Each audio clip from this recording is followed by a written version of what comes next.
కురిచేడు మండలం కల్లూరు గ్రామంలో సోమవారం 3.80 కోట్లతో చేపట్టిన 33/11 కేవీ సబ్స్టేషన్ నిర్మాణానికి మంత్రి రవికుమార్ శంకుస్థాపన చేశారు. ఆయనతో పాటు సాంఘిక సంక్షేమ శాఖ మంత్రులు Dola Bala Veeranjaneya Swamy, Darsi Telugu Desam party incharge doctor Gottipati Lakshmi, మాజీ శాసనసభ్యులు నారపశెట్టి పాపారావు, వ్యవసాయ mission vice chairman Marreddy Srinivasa Reddy, యువనేత కడియాల లలిత్ సాగర్ తదితర నేతలు పాల్గొన్నారు. ఈ సందర్భంగా రవికుమార్ మాట్లాడుతూ రాష్ట్ర వ్యాప్తంగా విద్యుత్ సమస్య లేకుండా లో వోల్టేజీ సమస్యను నివారించే లక్ష్యంగా మన కూటమి పాలనలో ప్రీతమ ముఖ్యమంత్రి వర్యులు నారా చంద్రబాబు నాయుడు నాయకత్వంతో ముందుకు వెళ్తున్నామన్నారు. అందులో భాగంగానే దర్శి టీడీపీ ఇన్ఛార్జ్ డాక్టర్ గొట్టిపాటి లక్ష్మి అడిగిన మీదట కల్లూరు గ్రామంలో లో వోల్టేజీ సమస్య నివారణకు ఈ సబ్స్టేషన్ వచ్చే 6 నెలల్లో పూర్తవుతుందన్నారు. అదేవిధంగా ముండ్లమూరు మండలం ఉల్లగల్లులో కూడా త్వరలో సబ్స్టేషన్ నిర్మాణాన్ని చేపడతామన్నారు. చంద్రబాబు నాయుడు గురించి, మన ప్రభుత్వం గురించి మాట్లాడే అర్హత వాళ్ళకి లేదు.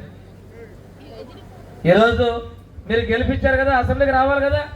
మీ పక్షాన్ని ఎవరు పోరాడుతున్నారు చెప్పండి. ఇక్కడ దర్శనంలో ఎవరు చేస్తున్నారు మీ పక్ష పోరాటం?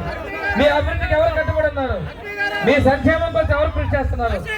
తప్పనిసరిగా అటువంటి కళ్ళబొల్లి వ్యక్తుల మాటలు నమ్మకుండా మీకు అండగా ఉండే వ్యక్తుల్ని మనం ఆదరించాలి.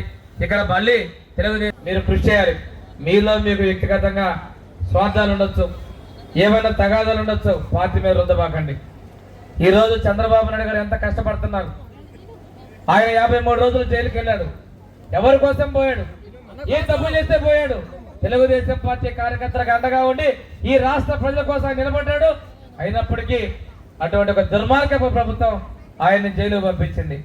అటువంటిది మీరు గమనించుకోవాల్సిన అవసరం ఉంది.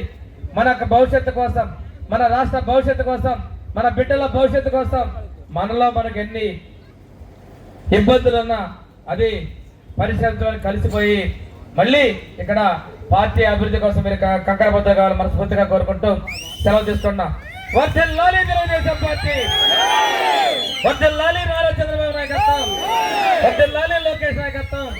జై హింద్. ఉపయోగపడింది, సర్వీస్ చేస్తారు అనే ప్రభుత్వాన్ని మీరు ఎన్నుకోవాలని చెప్పి మరొకసారి పేరును తెలియజేసుకుంటూ, దర్శి కాన్స్టిట్యున్సీ ఏ సమస్య ఉన్నా సరే అది మా సమస్యగా భావించి తప్పకుండా మేమందరం కూడా మీ వెంట ఉండి ఏ చిన్న పని ఉన్నా సరే తప్పకుండా చేస్తామని చెప్పి కూడా మరొకసారి తెలియజేసుకుంటూ, మీ అవకాశం ఇచ్చిన దర్శి నియోజకవర్గ ప్రజలందరూ కూడా మరొకసారి పేరున హృదయపూర్వక నమస్కారం తెలియజేసుకుంటూ సెలవు తీసుకుంటాము.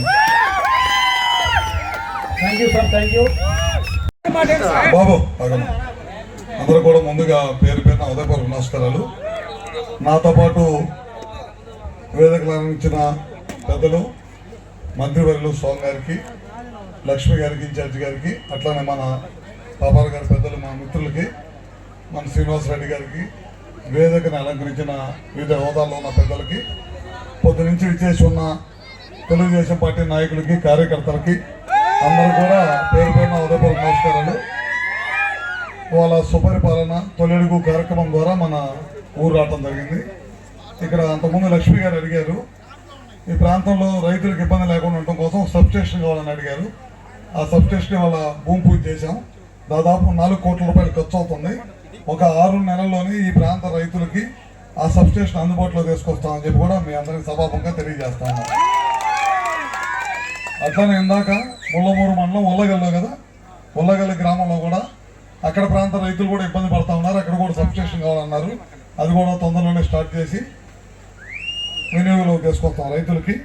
ఒక దర్శిలో కాదు, అన్ని చోట్ల కూడా రాష్ట్ర వ్యాప్తంగా రైతాంగానికి నాణ్యమైన పవర్ విద్యుత్ ఇవ్వాలి, 24 గంటల ప్రజలకి, అట్లానే వ్యవసాయానికి విద్యుత్ ఇవ్వాలనే ఉద్దేశంతో ముఖ్యమంత్రి నారా చంద్రబాబు నాయుడు గారి సూచనల మేరకి చాలా పెద్ద ఎత్తున ఈ విద్యుత్ సంస్థకు సంబంధించిన సబ్స్టేషన్స్ కానీ, లేదా అగ్రికల్చర్ కూడా దాదాపు ఈ ప్రభుత్వం అధికారంలోకి వచ్చిన తర్వాత ఇప్పటిదాకా 75,000 కనెక్షన్స్, వ్యవసాయ కనెక్షన్స్ ఇచ్చిన ప్రభుత్వం చంద్రబాబు నాయుడు గారి ప్రభుత్వం, కూటమి ప్రభుత్వం అన్నమాట.